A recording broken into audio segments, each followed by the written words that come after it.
Hot అంశాలపై debate news బెంచ్కి స్వాగతం.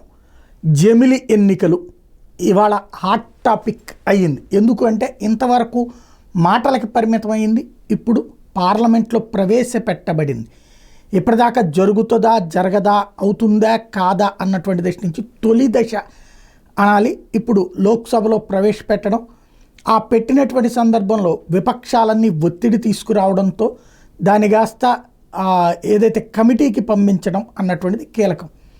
అంటే సాధారణంగా పాత రోజుల్లో ఏదైనా బిల్లులు కోల్డ్ స్టోరేజీలోకి పంపించడం కోసం పార్లమెంటరీ కమిటీకి జేపీసీకి పంపించడం అన్నో, స్టాండింగ్ కౌన్సిల్కి పంపించడం అనేనో చేస్తూ ఉండేవాళ్ళు. ఇప్పుడు బిల్లు అయితే ప్రవేశపెట్టబడింది, కానీ ఇక్కడ ఆగబడింది. రెండో వైపున 361 మంది సభ్యులు అవసరం, అంటే ఓటర్లు అవసరం ఉంటే ఇటు పక్కన బీజేపీ లేదా ఎన్డీఏకి 293 మంది మాత్రమే ఉన్నారు. అవతల పక్కన మామూలుగా అయితే కనుక సరిపోతుంది 230 మంది ఉన్నారు. కానీ ఫైనల్గా అసలు ఈ బిల్లుని గెలిపించుకోవడం, జమిలి ఎన్నికలు తీసుకురావడం అన్నది సాధ్యమేనా? ఈ అంశానికి సంబంధించి మనతో మాట్లాడేందుకున్నారు పెద్దిరెడ్డి రవికిరణ్, భారతీయ జనతా పార్టీ అధికార ప్రతినిధి. అసలు భారతీయ జనతా పార్టీ వ్యూహం ఏంటో తెలుసుకునే ప్రయత్నం చేద్దాం. నమస్తే రవికిరణ్ గారు. నమస్కారం సార్. సాయి గారు, అసలు ఇవాళ ఈ బిల్లు ప్రవేశపెట్టిన తర్వాత బీజేపీ పాఠం నేర్చుకుందా లేదా బీజేపీ పాఠం నేర్పిందా? సాయి గారు, ముందుగా మీకు జర్నలిస్ట్ స్థాయి వీక్షకులందరికీ నమస్కారం అండి. ఈరోజు పార్లమెంట్ లో ఒక చారిత్రాత్మకమైనటువంటి బిల్లు ప్రవేశపెట్టడం జరిగింది. ఎందుకంటే మనం చూస్తున్నాం కొన్ని బిల్లు ఎలా ఉంటాయంటే సాయి గారు, దశాబ్దాలుగా చర్చలు జరుగుతూ ఉంటాయి, కానీ అది మెటీరియలైజ్ అవ్వవు. ఉదాహరణకి మహిళా రిజర్వేషన్ బిల్లు 3 దశాబ్దాలుగా చర్చ చేస్తున్నారు, అవ్వట్లేదు. అలాంటిది మనం నరేంద్ర మోడీ గారి నాయకత్వంలో ఎన్డీఏ ప్రభుత్వం చేసింది. అలాగే ఇప్పుడు ఈ బిల్లు ఒకే దేశం ఒకే ఎన్నిక, దేశవ్యాప్తంగా ఒకేసారి ఎన్నికలు జరగాలి, అది పార్లమెంటు అలాగే మనకున్నటువంటి రాష్ట్రాలు, కేంద్రపాలిత అన్ని ఒకేసారి జరగాలని చెప్పేసి ఇప్పుడు కాదు సాయి గారు. 1983 ఈ మధ్య నేను డాక్యుమెంట్ సెర్చ్ చేస్తుంటే ఎలక్షన్ కమిషన్ ఆఫ్ ఇండియా, కేంద్ర ఎన్నికల సంఘం 1883లోనే ఇచ్చినటువంటి వార్షిక నివేదిక. ఈ నివేదికలోనే దానిలో స్పష్టంగా పేజ్ నెంబర్ 81లో సాయి గారు ఏం రాశారంటే, ఇక్కడ 81లో కింద రాశారు, ఆన్లైన్ లో ఉంది, ఎవరైనా చూడండి. In September 1982 the commission recommended holding simultaneous elections to the house of people and legislative assemblies of state for the following waiting reasons. ఈ 2 రాష్ట్రాలకి కేంద్రానికి ఒకేసారి ఎన్నికలు జరగాలి, ఫలానా రీజన్స్ అని 7 రీజన్స్ వీళ్ళన్నీ మెన్షన్ చేశారు. ఈ 82 పేజీలో కూడా మీకు ఉంటుంది అన్ని. ఏంటి, మన ఖర్చు ఎక్కువ పెరిగిపోతుంది, రెండు ఎన్నికలు ఒకేసారి వస్తే కొంత ఖర్చు తగ్గుతుంది, అలాగే man power movement, army movement, సంవత్సరానికి 5-6 రాష్ట్రాలు ఎన్నికలు జరుగుతున్నాయి, మళ్ళీ పార్లమెంట్ ఎన్నికలు జరుగుతున్నాయి. సో సంవత్సరం పొడుగుతా ఇదే పనిలో ఉంటాం, ఇదో సమస్య. ఈ ఖర్చు వ్యయం అన్నది జీడిపి, దేశ వృద్ధి రేట్ మీద పడుతుంది, దేశ ఎకానమీ కూడా తగ్గుతుంది. అలాగే మోడల్ కోడ్ ఆఫ్ కాండక్ట్ ఎప్పుడు పడితే అప్పుడు రావటం, అలాగే కేంద్ర ప్రభుత్వం కానీ రాష్ట్ర ప్రభుత్వం కానీ ఏ పని చేయలేకపోవటం, అనేకమైన ఇబ్బంది. అలాగే ఎన్నికల కోసం టెంపరీ స్ట్రక్చర్ సెటప్ చేస్తుంటాం, అది మళ్ళీ డిస్మాంటిల్ చేయాలి, మళ్ళీ కట్టాలి. అలాగే అనేక మంది ఐఏఎస్ ఐపీఎస్ ని పంపిస్తుంటాం రకరకాల రాష్ట్రాల నుంచి, అక్కడ పని ఆగిపోతుంది. సో ఇలాగా అలాగే రాజకీయ పార్టీలు, క్యాండిడేట్లు కూడా ఖర్చు పెరిగిపోతుంది, ఓ రకంగా బ్లాక్ మనీ కూడా సర్క్యులేట్ అవుతుంది దీనిలో. సో దీనివల్ల అనేక అర్థాలు ఉన్నాయి. అందుకనే దీనిలో ఏం రాస్తారంటే, after all such an arrangement worked immensely satisfactorily, generally speaking, prior to 1967. అంటే 1967 ముందు ఏదైతే ఈ జమిలీ ఎలక్షన్ చేశామో అప్పుడు చక్కగా జరిగినాయి కదా, మరి ఆ విధంగా మనం ఎందుకు చేసుకోకూడదు అని ఆ రోజు ఎలక్షన్ కమిషన్ ఆఫ్ ఇండియానే చెప్పింది సాయి గారు. అప్పుడు నేను మళ్ళీ చూశాను 1967 ముందు జరిగిందా ఇది అని చూస్తే, స్వతంత్రం వచ్చాక సాయి గారు 4 ఎన్నికలు 52లోను, 57లోను, అలాగే 62, 67 ఈ 4 ఎన్నికలు 20 సంవత్సరాల పాటు ఒకేసారి ఎన్నికలు జరిగినాయి. దీనిలో ఏదన్నా రాష్ట్రాల అసెంబ్లీలు రద్దు చేశారని కూడా చూశారు. 1957లో సాయి గారు 7 రాష్ట్రాల అసెంబ్లీలు కూడా రద్దు చేసుకుని పార్లమెంట్ తో పాటు కలిపి తీసుకెళ్లారు. అది చిన్న రాష్ట్రాలు కూడా కాదు. ఉత్తరప్రదేశ్ ఇప్పటికే పెద్ద రాష్ట్రం, అప్పుడు చూడండి ఇంకా పెద్ద రాష్ట్రం. అలాగే వెస్ట్ బెంగాల్, అది పెద్ద రాష్ట్రమే. బీహార్, బాంబే, మెడ్రాస్, అంటే మెడ్రాస్ లో ఉండేది అప్పట్లో మెడ్రాస్, అలాగే మైసూర్, పంజాబ్, ఇలా పెద్ద రాష్ట్రాలే. అప్పట్లో పంజాబ్, హర్యానా 2 కలిసి ఉండేవి, అందుకని పెద్ద రాష్ట్రాలు కూడా. అంటే స్థూలంగా ఏంటంటే జమిలీ ఎన్నికలు అనేది మన దేశానికి కొత్త కాదు. ఇదేదో కొంతమంది చర్చిస్తున్నారు, ప్రధానమంత్రి మోడీ గారు కొత్తగా తీసుకురావడం కాదు. గతంలోనే మన ఫోర్ ఫాదర్స్, మన రాజ్యాంగ నిర్మాతలు మన పెద్దలు పూర్వీకులు స్వతంత్రం తీసుకొచ్చిన పెద్దలు కూడా జమిలీ ఎన్నికలు అంటే ఒకేసారి నిర్వహించడం ఉత్తమం, దీనివల్ల అనేక మంచి జరుగుతుందని చెప్పేసి అలాగే చేశారు, రద్దు కూడా చేసి కూడా నిర్వహించారు. అయితే ఆ తర్వాత ఏమైంది అనేది ప్రశ్న. ఆ తర్వాత ఏమైందంటే 68లో కేరళ రాష్ట్ర ప్రభుత్వాన్ని రాష్ట్రపతి పాలన పెట్టారు. కాంగ్రెస్ పార్టీ కేంద్రంలో ఉన్న జవహర్లాల్ నెహ్రూ గారి ప్రభుత్వం పెట్టి రద్దు చేశారు. ఆ తర్వాత 69లో రద్దు చేశారు. అలాగే మళ్ళీ 71లో ముందస్తు ఎన్నికలకి వెళ్ళి దాంతో మొత్తం డిస్టర్బ్ అయిపోయి కొన్ని దశాబ్దాలుగా డిస్టర్బ్ అయిపోవటం. ఇప్పుడు చూడండి, ఎప్పుడు చూసినా ఎన్నికలే. ఇప్పుడు ఉదాహరణకి ఈ సంవత్సరం తీసుకోండి, మనం ఏప్రిల్ మేలో ఎన్నికలకి వెళ్ళాం, పార్లమెంట్ ఎన్నికలకి వెళ్ళినప్పుడు ఆ పార్లమెంట్ తో పాటు 4 రాష్ట్రాలు ఎన్నికలు జరిగింది. ఆంధ్రప్రదేశ్, ఒరిస్సా, సిక్కిం, అరుణాచల్. దానికి ముందు 5 నెలల ముందు చూడండి, మన తెలంగాణ ఎన్నికలు వెళ్ళాం. తెలంగాణ జరిగింది, రాజస్థాన్ జరిగింది, మధ్యప్రదేశ్ జరిగింది, ఛత్తీస్గఢ్, ఉత్తరాఖండ్ కూడా జరిగింది. మళ్ళీ ఇప్పుడు చూడండి, ఏప్రిల్ మీద అయిన తర్వాత 4 నెలలకు వెళ్తే ఇప్పుడు ఆల్రెడీ 4 రాష్ట్రాలు ఎన్నికలు అయిపోయింది. హర్యానా, మహారాష్ట్ర, జార్ఖండ్, జమ్మూ కాశ్మీర్, ఇంకో 2 నెలలు ఢిల్లీ కూడా రెడీగా ఉంది. అంటే అసలు ఎన్ని సంవత్సరం పాటు చూస్తే 15 రాష్ట్రాలు ఉన్నాయి. ఎన్ని ఒకేసారి పెట్టేసామనుకోండి, అదే ఈ విధంగా మనం ఏపీలో చూసాం కదండి సాయి గారు. ఏపీలో రెండు బాక్సులు ఉండేవి. ఒక బాక్స్ లో పార్లమెంట్ బ్యాలెట్ యూనిట్, ఇంకో బాక్స్ లో అసెంబ్లీ బ్యాలెట్ యూనిట్ పక్క పక్కన ఉండేది. ఒకే పోలింగ్ స్టేషన్, ఒకే సెక్యూరిటీ, ఒకే ఉపాధ్యాయుల సిబ్బంది లేదా వివిధ సిబ్బంది ఉంటారు. ఎవరికి కావాల్సిన నొక్కేసుకుని వెళ్ళిపోయాం. ఇదే విధంగా దేశవ్యాప్తంగా అన్ని చోట్ల నిర్వహిస్తే మనకి ఎలాగైతే ఆంధ్రప్రదేశ్ రాష్ట్రానికి లేకపోతే ప్రభుత్వానికి, ప్రభుత్వం అంటే ఎక్కడి నుంచి తీసుకున్న డబ్బులు మన డబ్బులే, ప్రజల పన్నులే డబ్బులు కదా, ఆ డబ్బులన్నీ సేవ్ అవుతాయి కదా. అవన్నీ సేవ్ అవుతాయి. అలాగే mode of code of conduct, మన ఎన్నికల ప్రవర్తన నియమాలు వచ్చేస్తారు ఆ టైంలో. అప్పుడు ముఖ్యమంత్రి ఏం చేయలేడు, ప్రధానమంత్రి ఏం చేయలేడు. సో అదేదో సంవత్సరానికి 3 నెలలు 4 నెలలు ఒక 10 ఫేజెస్ 15 ఫేజెస్ చేసుకున్నాం అనుకోండి, ఇంకా అక్కడితో అయిపోతే నెక్స్ట్ 5 ఏళ్ల వరకు అందరూ పరిపాలన ఉండొచ్చు. రాజకీయ పార్టీలు కూడా రాజకీయం చేసే పని ఉండదు, ప్రజల కోసం కూడా ఆలోచిస్తారు. అలాగే అధికారులు కూడా ప్రజల యొక్క అభివృద్ధి సంక్షేమ కార్యక్రమాల గురించి పూర్తిగా ఆలోచించే అవకాశం ఉంటుంది. అలాగే మన వృద్ధి రేటు కూడా పెరుగుతుంది. సో ఇలా అన్నమాట ఈ మోడల్లో చేసుకోవాలి అన్న ఉద్దేశం. అయితే దీన్ని 83లో ప్రతిపాదించినప్పటికీ అనేక సందర్భాలుగా, అంటే ఇప్పుడు ఇందాక పార్లమెంట్ డిస్కషన్ కూడా చూశాను, కొంతమంది పార్టీలు ఏమన్నారంటే షడంగా తీసుకొచ్చారంటే ప్రజల కోసం క్లారిఫికేషన్ కోసం చెప్తున్నాను. షడంగా కాదు ఇది 1999 ఇందాక నేను చూపించాను. 83లో election commission of India recommendation, 99లో లా కమిషన్ ఆఫ్ ఇండియా కూడా రికమెండేషన్ ఇచ్చింది. అలాగే 2003లో కూడా రికమెండేషన్ ఇచ్చారు. అలాగే 2015లో పార్లమెంట్ కమిటీ రికమెండేషన్స్ ఇచ్చారు. అలాగే 2018లో కూడా రామ్నాథ్ కోవింద్ గారు పార్లమెంట్ లో సంబోధిస్తూ ఒకే దేశం ఒకే ఎన్నిక ఆవశ్యకత తెలియజేశారు. 2019 జూన్ మాసంలో ఏది మోడీ గారు ఎన్డీఏ ప్రభుత్వం మళ్ళీ ఎన్నుకున్నాక first all party meeting call for చేసి ఇదే ఎజెండా మీద మాట్లాడారు. 1 నేషన్ 1 ఎలక్షన్ పెట్టుకుంటే ఆల్ పార్టీ మీటింగ్ కాల్ఫర్ చేసి మాట్లాడారు. ఆ తర్వాత మళ్ళీ లోక్సభ స్పీకర్ గారు గుజరాత్ లో అన్ని రాష్ట్రాల స్పీకర్లతో కాన్ఫరెన్స్ పెట్టారు. ఆ కాన్ఫరెన్స్ లో కూడా అందరు స్పీకర్లతో మాట్లాడారు, అన్ని రాష్ట్రాల అసెంబ్లీ స్పీకర్లతో. ఏంటి మీ ఉద్దేశం ఏంటంటే అందరూ ఎలాగ పెట్టాలి, అదే మంచిది కదా అన్నారు.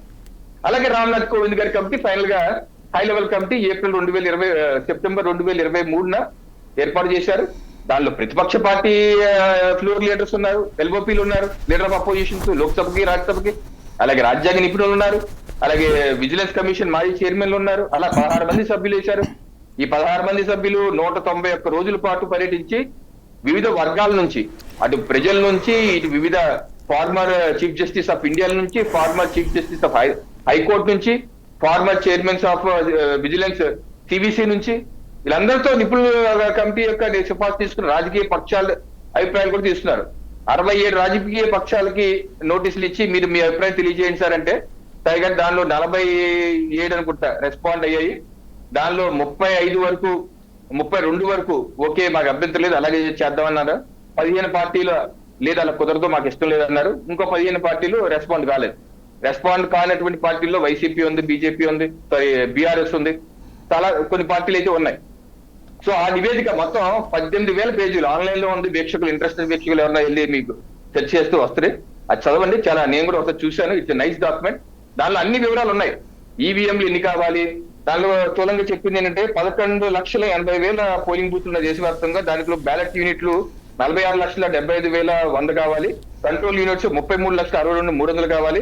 వీవీప్యాట్లు 36,62,600 కావాలి. దానికి ఎంత ఖర్చు అవుతుంది, దానికి చాలా నైస్ డాక్యుమెంట్ అంత వివరించారు. సో అదొక దాని యొక్క నివేదిక మార్చి 2024లో రాష్ట్రపతికి అందజేశారు. సో అలాగే ఒక ప్రక్రియ తెలుసుకుంటా వచ్చింది. ఈ రోజు మన కేబినెట్ లో కొంత ఆమోదించుకున్నాం. అయితే వాళ్ళు రామ్నాథ్ కోవింద్ గారి కమిటీ 2 phases లో చెప్పారు. ఒక ఫేజ్ ఏంటంటే పార్లమెంటు అసెంబ్లీ ఒకేసారి నిర్వహించుకుంటాకి ఒకటి. రెండో ఫేజు 100 రోజుల తర్వాత, ఇది అయిపోయిన 100 రోజుల తర్వాత phase 2 లో లోకల్ బాడీ ఎలక్షన్, అంటే పంచాయతీల నుంచి మిగతా ఎంపీటీసీ జడ్పీటీసీలు అన్ని దేశవ్యాప్తంగా ఒకేసారి నిర్వహించుకోవాలని చెప్పి 2 నివేదికలు ఇచ్చారు. అంటే ఒకే నివేదికలో 2 అంశాలు ఇచ్చారు. అయితే కేబినెట్ ఆమోదించింది, ఇప్పుడు ముందుకు తీసుకెళ్తుంది మాత్రం మొదటి అంశమే పార్లమెంటు ఎన్నికలు, అసెంబ్లీ ఎన్నికలు, అలాగే యూనియన్ టెరిటరీ ఎన్నికలు, ఎన్నికలు, అలాగే ఢిల్లీ ఎన్నికలు, జమ్మూ కాశ్మీర్ ఎన్నికలు, ఇలాగ ఇవన్నీ ఒకేసారి నిర్వహించే విధంగా మాత్రమే ఈరోజు పార్లమెంట్ లో లోక్సభలో 129వ రాజ్యాంగ సవరణలో తీసుకొచ్చినటువంటి అంశం. సో దాని మీద మాకు తీసుకొచ్చారు. మిగతాది సెకండ్ ఫేజ్ అనేది ఇంకా అప్పుడే ముట్టుకోలేదు, బహుశా నెక్స్ట్ ఫేజ్ లో చూద్దామని ఉద్దేశం కావచ్చు.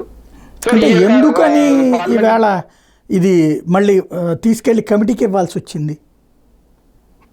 అదేనండి, ఇప్పుడు ఒకటేంటంటే ఎన్డీఏ భారతీయ జనతా పార్టీ ముఖ్య ఉద్దేశం ఏంటంటే దీని మీద దేశవ్యాప్తంగా విస్తృతమైన చర్చ కావాల్సిన అవసరం ఉంది. వివిధ రాజకీయ పక్షాల మధ్య ఏకాభిప్రాయం కూడా తీసుకురావాలని ఉద్దేశం ఉంది. ఎందుకంటే డే 1 నుంచి చెప్తున్నారు దీనిలో తొందరపాటు చర్య కాదు, అయితే ఇది మచ్ నీడెడ్ స్టెప్, ఇది మనకెంతగా అవసరమైనటువంటి దేశానికి ఉపయోగపరమైన అంశం. దీన్ని ప్రజలు కూడా అర్థం చేసుకోవాలి. మనలాంటి ఛానల్ ద్వారా కూడా డిస్కషన్స్ ద్వారా ప్రజలు కూడా ఒక ఒపీనియన్ రావాలి. దీనివల్ల ఏంటి ఉపయోగం కాదు. కొన్ని రాజకీయ పక్షాలు కాంగ్రెస్, కమ్యూనిస్టులు వీళ్ళందరూ మరి కాదు అంటున్నారు. ఎందుకు కాదు అంటారు? దానికి లాజిక్ ఏమైనా ఉందా? అలాగే ఆ పార్టీలతో కూడా మాట్లాడాలి. ఎందుకంటే ఈ రోజు మీరు చూస్తే లోక్సభలో సాయి గారు, సుప్రియా సూలే గారు, ఎన్సీపీ శరద్ పవార్ వర్గానికి ఫ్లోర్ లీడర్, ఆవిడ మాట్లాడితే ఏమన్నారంటే లాస్ట్ లో ఏమన్నారంటే ఒక మాట, we will be happy to support this bill if it comes out of JPC. JPC నుంచి వస్తే మేము ఎంతో సంతోషదాయకంగా దీన్ని సపోర్ట్ చేస్తా ఉన్నారు. అంటే చూడండి, జస్ట్ బిల్ ఇంట్రడ్యూస్ చేశారు, మాకు ఏ పక్షాలైతే ఇండి కూటమి సభ్యులు మాకు వ్యతిరేక పక్షులు అయినప్పటికీ వాళ్ళు ఏమంటున్నారు, మేము జేపీసీ నుంచి వస్తే అన్ని రకాలుగా చర్చిస్తే మేము దీన్ని సపోర్ట్ చేస్తాం అన్నారు. అంటే already they are ready to support.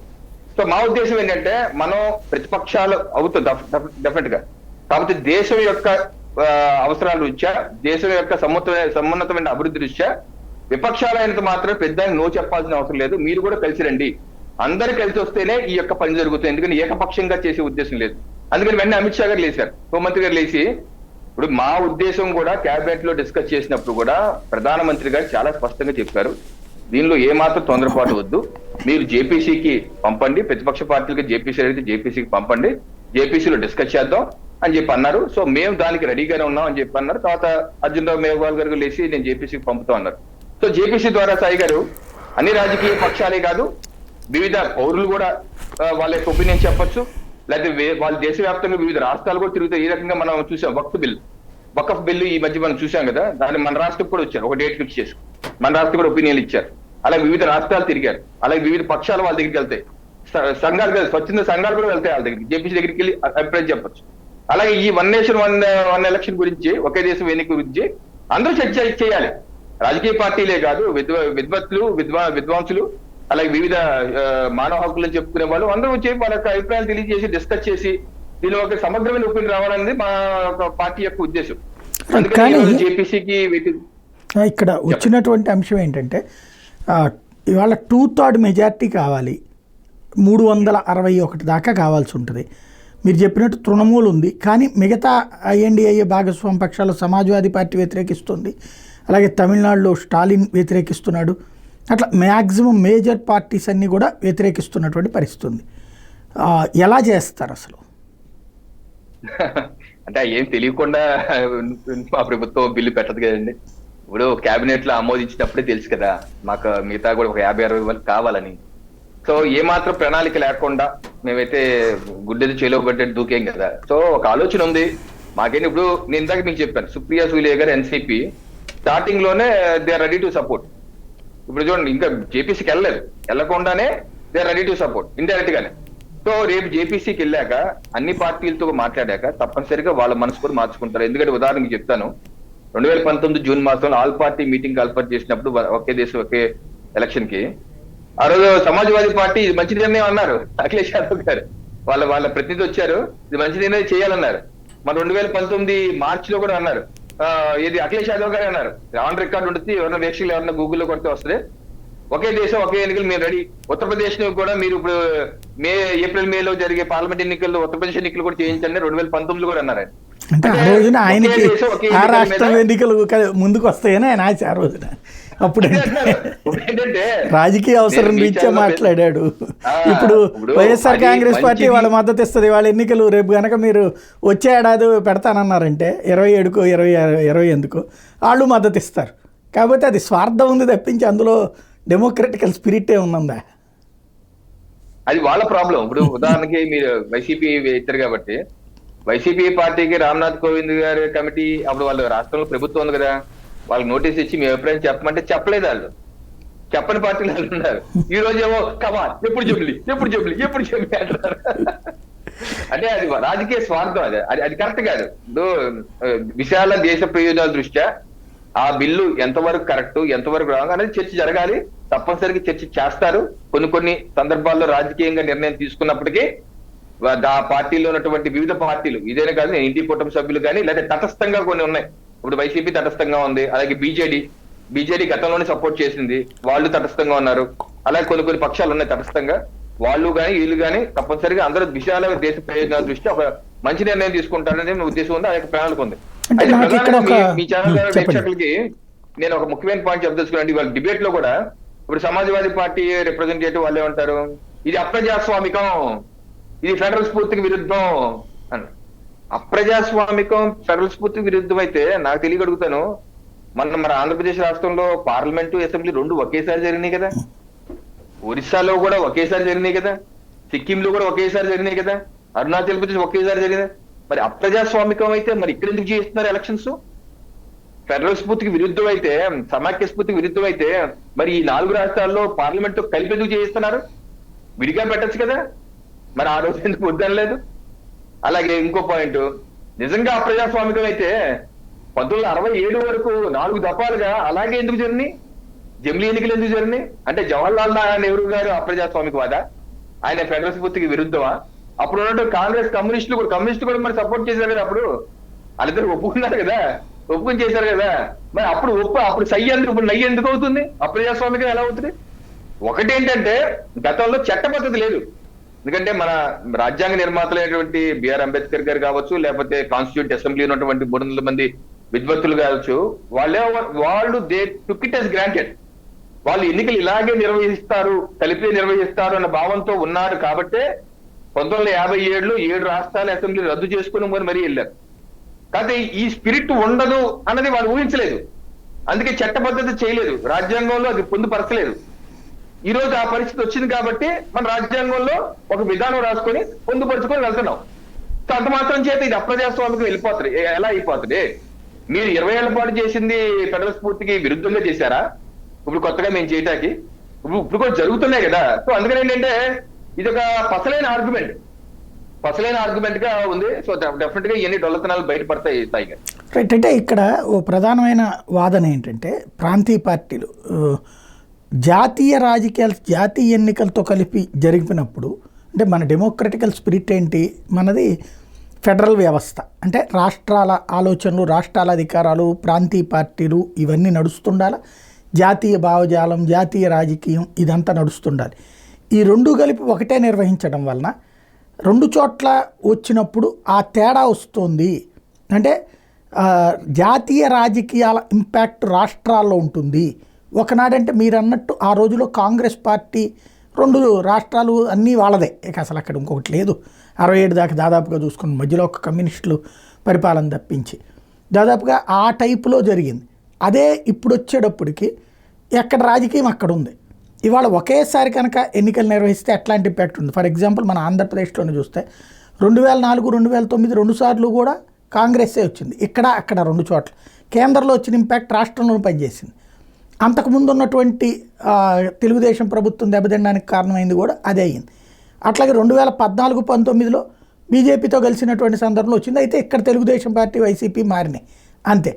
అయితే ఈ ఓవరాల్ వీళ్ళందరి భయం, ప్రాంతీయ పార్టీల భయం ఏంటంటే జాతీయ రాజకీయాల ఇన్ఫ్లుయెన్స్ పడుతుంది అన్నటువంటి. ఆ ఇన్ఫ్లుయెన్స్ పడదంటారా? ప్రజలు చాలా మెచ్యూర్ గా ఉన్నారండి. అంతేగాని వాళ్ళ ఇన్ఫ్లుయెన్స్ తో ఇలా ఉండిపోతారన్నది నాకైతే చరిత్ర ప్రామాణికం ఒకసారి చూసుకోండి. ఎమర్జెన్సీ తర్వాత ఇందిరాగాంధీ గారు 70 ఏళ్ళు ఎన్నికలు, 78 అనుకుంటే ఎన్నికలు నిర్వహిస్తే దేశం మొత్తం ఆవిడ ఇదైపోయింది. ఉమ్మడి ఆంధ్రప్రదేశ్ రాష్ట్రంలో మాత్రం బ్రహ్మాండమైన సీట్లు వచ్చాయి. మరి దేశం మొత్తం ఒక రకంగా ఆలోచిస్తే ఏపీ ఇంకో రకంగా ఆలోచించింది ఎలా, ఎందుకని? అలాగే అన్న ఎన్టీఆర్ గారు పార్టీ పెట్టినప్పుడు అప్పుడు ఏమైంది? జాతీయ స్థాయి ఇన్ఫ్లుయెన్స్ ఇక్కడ ఏమైనా పడిందా? పర్లేదు కదా. మనకున్న ఆలోచన మనకే ఉంది. సో అలాగే మీరు రీసెంట్ గా తీసుకోండి, 2019 ఒరిస్సా ఎన్నికలు తీసుకోండి. ఒరిస్సాలో ఎన్నికలు చూసుకుంటే పార్లమెంట్ లోనేమో మేము ఎవరితో పొత్తులో వెళ్ళలేదు సాయి గారు. బీజేపీ విడిగా వెళ్ళింది, బీజేడీ విడిగానే ఉంది. బీజేడీకి అసెంబ్లీకి బ్రహ్మాండమైన మెజారిటీ, మాకు కనీసం ఒక 15-20 కూడా రాలేదు. అలాగే అదే సందర్భంలో ఒకేసారి జరిగింది బీజేపీకి బ్రహ్మాండమైన ఎంపీ సీట్స్, లోక్సభకు బ్రహ్మాండమైన ఎంపీ సీట్స్, అక్కడ బీజేడీకి ఎంపీ సీట్లు లేవు, వాళ్ళకి 2-3 వచ్చాయి. అంటే ప్రజలు చూడండి, ఒకేసారి నిర్వహిస్తే దే టుక్ ఎ డెసిషన్.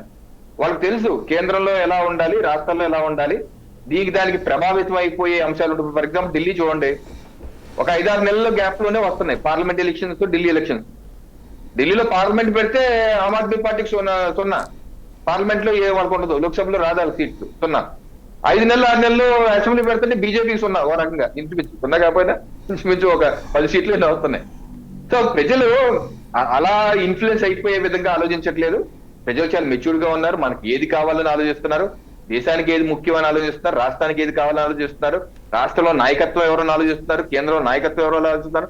రకరకాల అంశాలు ఉన్నాయి. అంతేకాని ఒక్క అంశం మీదే ప్రజలు వెళ్తున్నారు అంటే నేనైతే అచ్చుకోను సాయి గారు, అది సరైన ఆర్గ్యుమెంట్ కాదు. ఏ పార్టీ కానీ ఇప్పుడు దేశంలో 2000 పైచిలకు రాజకీయ పక్షాలు ఉన్నాయి సాయి గారు. దానిలో జాతీయ పార్టీలు ఎన్ని 5-6 అంతే కదా, మిగతా అన్ని ప్రాంతీయ పార్టీలే కదా. ఓ రకంగా ఇప్పుడు ఫర్ ఎగ్జాంపుల్ కొన్ని ప్రాంతీయ పార్టీలు అయితే వివిధ రాష్ట్రాలు కూడా పోటీ చేస్తున్నాయి. వాళ్ళకు కూడా ఇది ఒక అవకాశమే కదా. ఇప్పుడు సమాజ్వాదీ పార్టీ ఉంది, వాళ్ళ ప్రాంతీయ పార్టీయే, కానీ వాళ్ళు అన్ని రాష్ట్రాలు, మన జమ్మూ కాశ్మీర్ పోటీ చేశారు, హర్యానా పోటీ చేశారు, మహారాష్ట్ర పోటీ చేశారు, అదే జార్ఖండ్ కూడా పోటీ చేశారు. సో రకరకాల పోటీ చేస్తారు. పేరుకు ప్రాంతీయ పార్టీ అయినా వాళ్ళు కూడా అన్ని చోట్ల పోటీ చేస్తారు. అలాగే జేడీయూ ఉంది, మా నితీష్ కుమార్ గారు, వాళ్ళు కూడా పక్క రాష్ట్రాల్లో పోటీ చేస్తూ ఉంటారు మరి. సో అలాగా పేరు కొన్ని ప్రాంతీయ పార్టీలైనా అన్ని రాష్ట్రాలు, మిగతా రాష్ట్రాలు కూడా పోటీ చేస్తున్నారు. ఇప్పుడు శివసేన ఉంది సార్, శివసేన కాకినాడ కూడా పోటీ చేస్తుంది, కాకినాడ పోటీ చేస్తుంది అనమాట. సో అలాగా అంటే మరీ ఆ 1000-1500 మిగతా చిన్న పార్టీలు మనం పక్కన పెట్టేస్తే మనకు రికగ్నైజ్డ్ ప్రాంతీయ పార్టీలు అయితే డెఫినెట్ గా పోటీ చేస్తాయి. సరే కేవలం కేంద్ర అంశాలు ఇన్ఫ్లుయెన్స్ అవుతారు, మోడీ గారి వల్ల ఇన్ఫ్లుయెన్స్ అయిపోతారు, లేకపోతే ఒకరి వల్ల ఇన్ఫ్లుయెన్స్ అవుతారంటే అది కాదండి. ఆడియో మ్యూట్లోకి వెళ్ళి చూడండి ఒకసారి.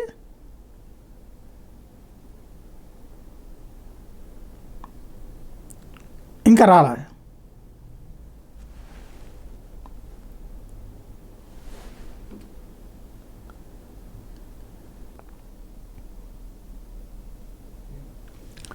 ఈ ప్రధానంగా జమిలీ ఎలక్షన్స్కి సంబంధించిన దాంట్లో ఎదురవుతున్నటువంటి అంశము పార్టీలన్నీ కలుస్తాయా, లేకపోతే ఇప్పుడు ఇదివరకు మహిళా రిజర్వేషన్ బిల్ ఇట్లాగే ఉండేది, కాంగ్రెస్ టైంలో 2 సార్లు 3 సార్లు పెట్టడం, లాలూ ప్రసాద్ లాక్కెళ్ళాడని ఒకసారి, ములాయం లాక్కెళ్ళాడని ఒకసారి, అట్లాగే దాదాపు మీరన్నట్టే ఇందాక 3 దశాబ్దాలు నడిచిపోయింది.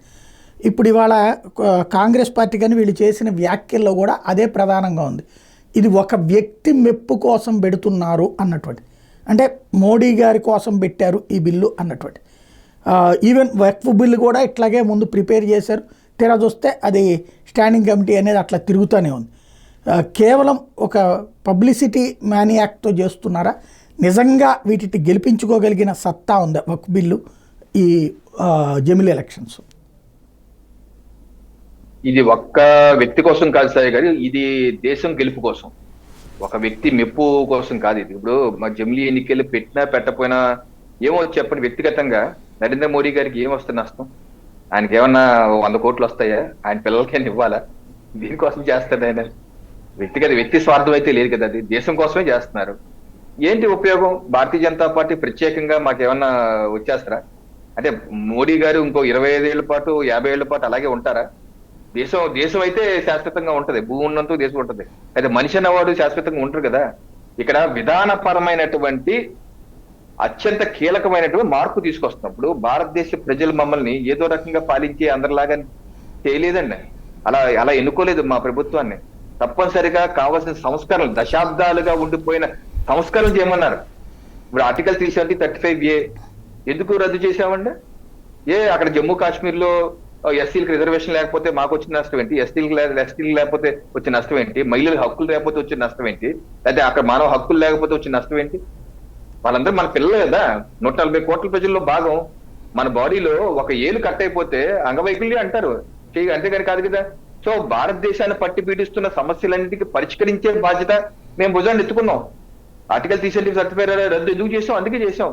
అలాగే వక్ఫ్ బిల్లు, ఇందాక మీరు అన్నారు, వకఫ్ బిల్లు అప్రూవ్ చేయడానికి సింపుల్ మెజారిటీ చాలు సాయి గారు. అది రాజ్యాంగ సవరణ కాదు. 2/3 మెజారిటీ అక్కడ సింపుల్ మెజారిటీ మాకు ఎట్టాగా ఉంది. 293 మెంబర్స్ ఉన్నారు. మిగతా వాళ్ళు కూడా ఎట్టాగో సపోర్ట్ చేస్తారు. 300 ఈజీగా వస్తాయి. సో ఈజీ బిల్లు పాస్ చేసుకుంటారు, పెద్ద విషయం కాదు. బట్ ఇక్కడ సమగ్రమైన చర్చ జరగాలని, ఇక్కడెక్కడ ప్రభుత్వాన్ని బుల్డోజ్ చేసి, ఎందుకంటే కొన్ని వర్గాలు మా మాట వింటలేదు అంటున్నారు కదా, కాంగ్రెస్ కానీ ఇది కానీ అంటున్నారు. ఓకే, ఒక టైం బౌండ్ పెట్టుకున్నాము. శీతాకాల సమావేశంలో 20 తారీఖు లోపు మీరు జేపీసీ నివేదిక ఇవ్వాలన్నారు. 10వ తారీఖు అనుకుంటా. ఆ 10వ తారీఖు ఇవ్వాలనుకున్నారు.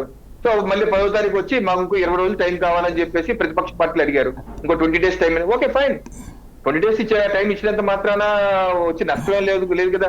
హడావుడిగా మేము చేయాల్సిన అవసరం ఏంటి? ఇప్పుడు కాదు బడ్జెట్ చేస్తున్నాం, ఇంకో 2 నెలల్లో బడ్జెట్ చేస్తున్నాం. ఫిబ్రవరి మాసంలోనే ఫస్ట్ వీక్ లో సెకండ్ వీక్ లో వస్తాయి. ఎంత దూరం ఉన్నది? మా అయితే 30 days 20 days లో మళ్ళీ వస్తాయి వకఫ్ బిల్లు. అక్కడ పాస్ అవుతుంది. అంటే బుల్డోజ్ చేయవలసిన అవసరం ఏంటి?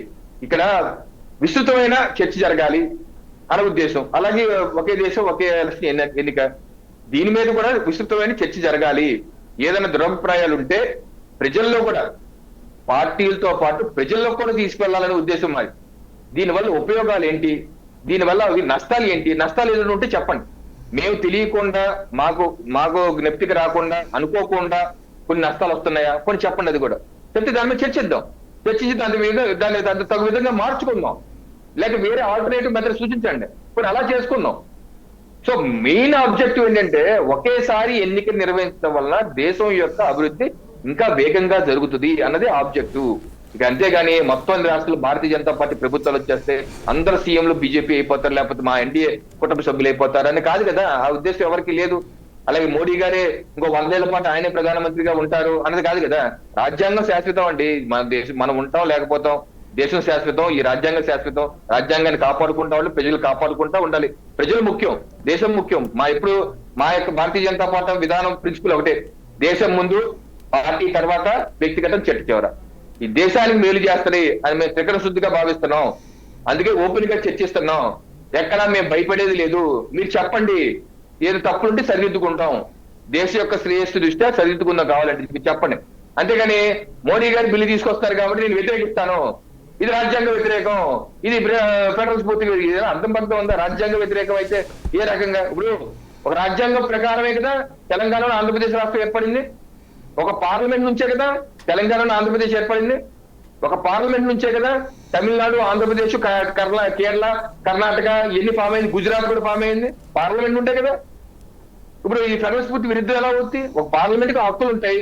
ఆ హక్కుల ప్రకారం రాష్ట్రాలు విడదీస్తారు, బౌండరీస్ డిఫైన్ చేస్తారు. అలాగే ఎన్నికలు ఓవరాల్ గా దేశంలో ఏ రకంగా నిర్వహించాలనేది పార్లమెంట్ లో అన్ని పార్టీలు చర్చిస్తారు, డిస్కస్ చేసి పాస్ చేస్తారు. దానికి సమాఖ్య స్ఫూర్తికి విరుద్ధం అంటే ఏంటి? అర్థం ఏముంది?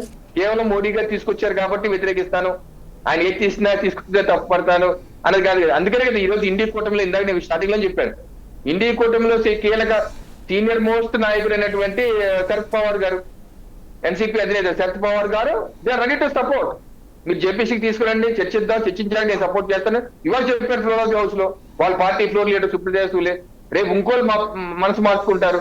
మిగతా తప్పనిసరిగా, కానీ ఇప్పుడు ఏదో ఆవేశాల గురించి, రాజకీయ అవసరాల గురించి అన్నా తప్పనిసరిగా రేపు జేపీసీకి వెళ్ళాక చర్చించుకొని అన్ని మంచి జరిగి ఈ బిల్ అయితే పాస్ అవుతుంది.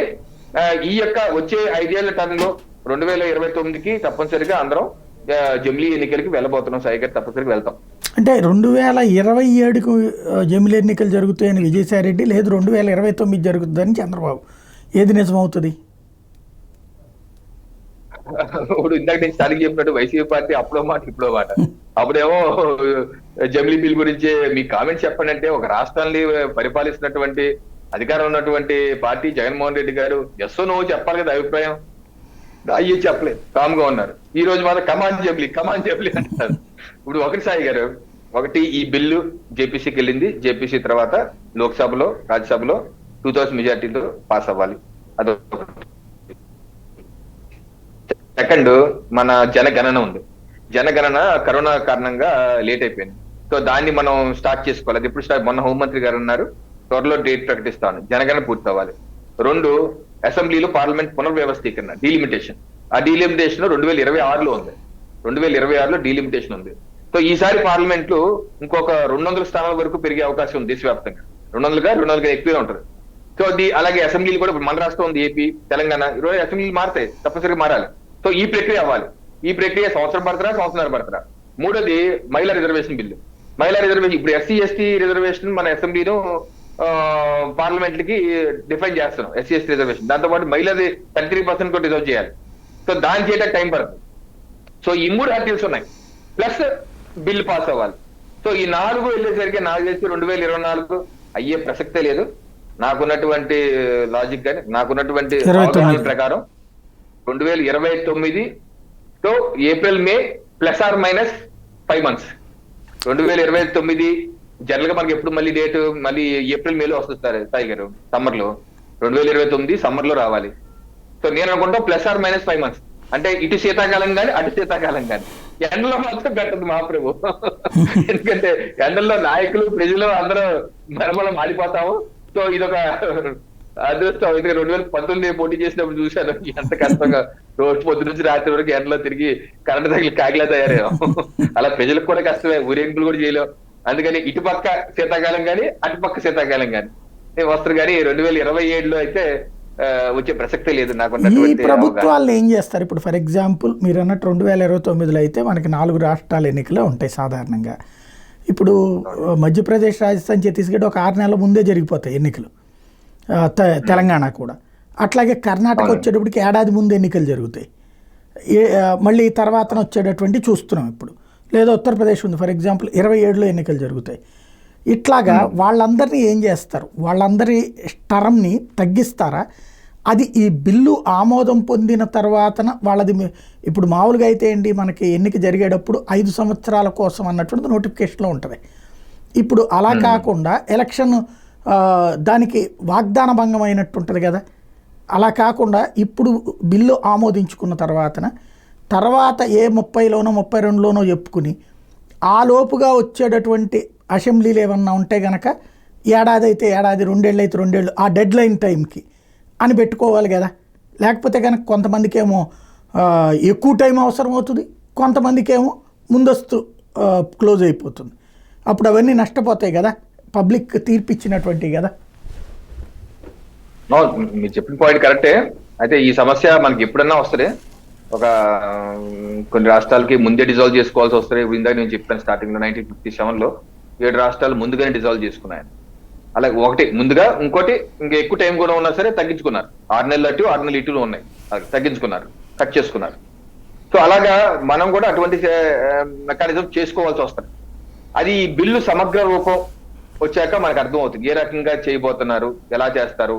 లేదా రాష్ట్రపతి గారి నుంచి లేకపోతే పార్లమెంట్ నుంచి దాని చట్టంలో భాగం చేసి పలానా రాష్ట్రాలకి ఇలా ఎక్స్టెండ్ చేస్తున్నాం, పలానా రాష్ట్రాలకి ఇలా తగ్గిస్తాం అంటారా?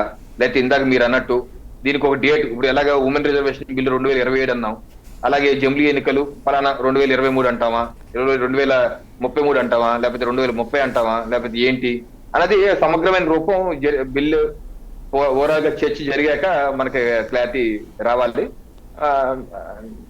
అది వస్తుంది సాయి, దాని మీద దృష్టి మనకి ముందుకెళ్లే కొద్దీ దాని మీద ఆలోచన వస్తుంది. ఇప్పుడు ఆంధ్రప్రదేశ్కి సంబంధించి తెలుగుదేశం పార్టీ చెప్పిందా జమిలీ ఎలక్షన్స్కి సంబంధించి? ఏది రామ్నాథ్ కోవింద్ కమిటీ ముందు చెప్పలేదు. ఇవాళ అయితే వాళ్ళు ఫ్లోర్ ఆఫ్ ది హౌస్ లో పూర్తి మద్దతు తెలియజేశారు. ఓకే, పెంసాన్ గారు చెప్పినట్టున్నారు కదా వాళ్ళ. అవునండి. రైట్. అంటే వీళ్ళేం విడిగా చెప్పట్లేదు అంటే ఇక్కడ బయట అయితే చెప్తున్నారు. వైసీపీ వాళ్ళేమి వాళ్ళు అనౌన్స్ చేయలేదా ఇవాళ ఫ్లోర్ లో? మరి వాళ్ళ ప్రతినిధులు ఎవరు మాట్లాడలేదండి. మరి వాళ్ళు టైం ఇవ్వలేదు అనుకుంటా. మరి వాళ్ళైతే మరి ఎవరు మాట్లాడలేదు. ఓకే, టోటల్గా అయితే సంప్రదింపులు ఏమన్నా తెర వెనక జరిగినాయా, జరుగుతాయా? 2/3కి. డెఫినెట్ జేపీసీకి వెళ్ళిన తర్వాత ఆయన సంప్రదింపులు జరుగుతాయండి అందరితో మాట. ఎందుకంటే ఏ బిల్లు కన్నా సరే ఫ్లోర్ మేనేజ్మెంట్ అంటూ ఉంటది. ఫ్లోర్ మేనేజ్మెంట్ చేస్తారు. అది ఎప్పుడు ఏ ప్రభుత్వం చేస్తారు. పార్ట్ ఆఫ్ డెమోక్రసీ కూడా. ఎందుకంటే నువ్వు అన్ని పార్టీలతో మాట్లాడి వాళ్ళకి ఏమైనా ప్రత్యేకమైన అనుమానాలు ఉంటే పిలిచి నివృత్తి చేస్తారు. అక్కడికి మేము మారో మొక్కు పట్టిపడితే వాళ్ళ ఇష్టం. అలాగే ఇప్పుడు రాష్ట్రపతి ఎన్నికలు కూడా మనం చూసాం. ఇండియా కూటమి సభ్యులు కానటువంటి పక్షాలు కూడా వచ్చి మద్దతు తెలియజేశారు. అలాగే ఉమెన్ రిజర్వేషన్ బిల్లు ఎన్డీఏ కూటమి కానటువంటి పక్షాలు కూడా వచ్చి సమర్థించాయి. సో అలాగా ఈ బిల్లు సంప్రదింపుల ద్వారా తప్పనిసరిగా అందరితో మాట్లాడతారు, అందరినీ ఒప్పిస్తారు, మంచి చెడులు వివరిస్తారు. వారు కూడా మనసు మార్చుకుంటారు, దేశ ప్రజల దృష్ట్యా మద్దతు తెలియజేస్తారని చెప్పేసి మాకున్నటువంటి ఆకాంక్ష. ఇప్పుడు సాధారణంగా ప్రాంతీయ పార్టీలు వచ్చేటప్పటికి వాళ్ళకి ఆల్రెడీ నెట్వర్క్ ఉంటుంది, ఇదంతా ఉంటుంది. కాంగ్రెస్ పార్టీ వాళ్ళతో కలిసి జట్టు కడుతుంది. భారతీయ జనతా పార్టీకి వచ్చేటప్పటికి ఒక చోట నుంచి ఇంకో చోటకి షిఫ్ట్ చేస్తున్నారు. ఎలక్షన్స్ వచ్చినప్పుడు మీలాంటి వాళ్ళు కూడా వేరే రాష్ట్రాలకు పంపిస్తుంటారు. ఇదంతా నడుస్తుంది. రేపు జమిలీ ఎన్నికలు జరిగితే ఇప్పుడు కాశ్మీర్లో మీరు ఒక ప్రయోగం చేశారు. ఆర్టికల్ 370-35 రద్దు తర్వాత దెబ్బతిన్నారు. అంటే సంస్కరణ చేసినప్పుడు మీరు దెబ్బతిన్నారు. ఇప్పుడు అట్లాంటి పరిస్థితి రాదా? అంటే తెలిసి వేరే వాళ్ళకి అప్పచెప్పినట్టు అవదా? ఒకటి మీరు అన్నటువంటి కార్యకర్తల బేసు. ఈరోజు భారతీయ జనతా పార్టీకి బూత్ స్థాయిలో ఉన్నటువంటి కార్యకర్తల బలం నాకు తెలిసి ఇంక వేరే పార్టీకి లేవు. సో ఆ రకంగా దేశవ్యాప్తంగా పెద్ద నెట్వర్క్ ఉన్నాం. రెండు అతి ముఖ్యమైనది ఇప్పుడు పార్టీ ప్రయోజనాల కన్నా దేశ ప్రయోజనాలు ముఖ్యం అనుకునే ఆ పార్టీ మాది. దేశం ముందు, పార్టీ తర్వాత వ్యక్తిగతం చెట్టు చివర. సో దేశ ప్రయోజనాల కోసం మేము ముందుకు వెళ్తున్నాం. అంతేగాని ఇందాక మీరు అన్నట్టు కూడా ఆ రిస్క్ కూడా ఉంది. ఇప్పుడు కొంతమంది ప్రతిపక్షాలు కూడా అది కూడా మీరు చెప్పింది కూడా ఆలోచించాలి. ఇప్పుడు మీరు అన్నట్టు కాంగ్రెస్ పార్టీకి రకరకాల ప్రాంతీయ పార్టీలు ఉన్నాయి, ఎక్కువ ప్రాంతీయ బేస్, వాళ్ళకి అడ్వాంటేజ్. ఇది కూడా వాళ్ళు తెలుసుకోవాలి. మీకే అడ్వాంటేజ్ అయ్యాలి, మీరు మద్దతు ఇవ్వండి అంటే మేము కూడా వీఆర్ హ్యాపీ ఫర్ దాట్. ఎందుకంటే ఒకేసారి ఎన్నికలు జరిగితే అనేకమైన ప్రయోజనాలు ఉన్నాయని భావిస్తున్న పార్టీ మాది. ఇప్పుడే కాదు, మేము కొన్ని దశాబ్దాలుగా ఇదే విషయం చెప్తున్నాం. అటల్ బిహారీ వాజ్పేయి గారు ఉన్నప్పుడు కూడా ఇదే విషయాన్ని చెప్పాం. ఇలా జరగాలని కూడా వాజ్పేయి గారు కూడా చెప్పారు. సో మా పార్టీ అభిప్రాయం మొదటి నుంచి అది. సో కష్టమో నష్టమో అయినా సరే దేశానికి మంచి జరుగుతుంది కాబట్టి మేము ఇది చెయ్యాలని చెప్పి దృఢ సంకల్పంతో ఉన్నాం. మాకు సహకరిస్తారు అన్ని పార్టీలు కూడా ముందుకు వస్తాయని చెప్పి మేము భావిస్తున్నాం. సాయిగా అంటే ఈ ప్రాంతీయ పార్టీలకు సంబంధించి ఇంకెవరన్నా మద్దతు ఇస్తున్నట్టు ఏమైనా చెప్తున్నారా? అంటే ఇంకా బయటికి రాలేదండి, ఎందుకంటే ఇంకా సమయం ఉంది కాబట్టి. జేపీసీకి వెళ్తుందనే సమాచారం అయితే అందరికీ ఉంది. అందుకని ప్రస్తుతం అయితే బయటికి రాలేదు. ప్రాంతీయ పార్టీలు సమర్థిస్తాయి. కాంగ్రెస్ కూడా మనసు మార్చుకుంటుందేమో, వాళ్ళు కూడా మార్చుకోరని ఏమంటుంది. వాళ్ళు కూడా మనసు మార్చుకొని మరి జవహర్లాల్ నెహ్రూ గారు చెప్పారు, మా ముత్తాతగారు చెప్పారు, నాకు గుర్తుకొచ్చిందని చెప్పి మనసు మార్చుకోవచ్చు కాంగ్రెస్ పార్టీ కూడా. అది మార్చుకోకూడదనే ఉంది. ఇస్తానే ఉంది. ముందు ఎలక్షన్ పెట్టేయండి దమ్ముంటే 27 అని చెప్పి అట్లయితే మద్దతు ఇస్తామని కూడా చెప్పచ్చు. మీరు ఇప్పుడు రైట్ అండి. థ్యాంక్ యూ వెరీ మచ్ అండి. ఇది పరిస్థితి. ఓవరాల్గా అయితే జమిలీ ఎన్నికలకు సంబంధించినటువంటి బిల్లు మాత్రం సభ ముందుకు వచ్చేసింది. ఇక ఆమోదం పొందడానికి అవసరమైనటువంటి సందర్భంలో ప్రస్తుతం అది స్టాండింగ్ కమిటీ ముందుకెళ్ళింది. వాళ్ళు ఇప్పుడు దేశవ్యాప్తంగా వివిధ రాష్ట్రాలు జాయింట్ పార్లమెంటరీ కమిటీ నా స్టాండింగ్ కమిటీన వీళ్ళు వివిధ వర్గాలకు సంబంధించిన అభిప్రాయాలు తీసుకుని ఆ తర్వాతన పెట్టబోతున్నారు పార్లమెంట్లో. అయితే డెడ్ లైన్ అంటే ఈ రోజుకి ఇది పూర్తి కావాలి అన్నటువంటి డెడ్ లైన్తో ముందుకెళ్తారా, లేదు అంటే కనుక ఇది ఒక మహిళా రిజర్వేషన్ బిల్లు లాగా అలాగ పక్కన పెట్టి ఉంచుతారా చూడాల్సి ఉంది.